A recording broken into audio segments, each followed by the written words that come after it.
Jadi setiap tahun Sekolah Fajar Harapan menerima berapa siswa Pak yang bisa ditampung di sekolah ini? Kalau di SMA Negeri 10 Fajar Harapan kita menerima siswa 5 rombel itu tetap. Nah, jadi satu rombel itu kisaran paling banyak 36 siswa.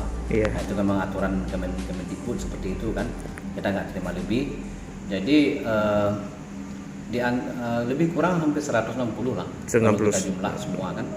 Jadi di antara 160 itu udah hampir 50% didominasi oleh MCN model.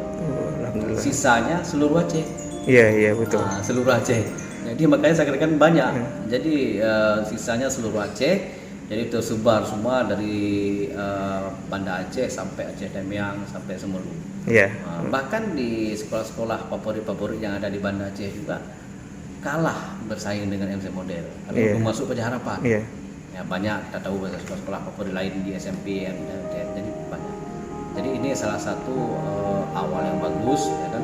Dan ini terjadi terus menerus. Iya. Ya, bukan terjadi hanya tahunan, tapi memang setiap tahun itu terjadi terus menerus.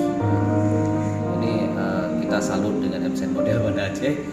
Saya mengapresiasi luar biasa kepada kepala sekolahnya, para guru-gurunya dan seluruh komponen di MCN Model Banda Aceh. Mereka itu hebat dan pengelolanya hebat dan mahasiswa lulusan hebat juga. Iya.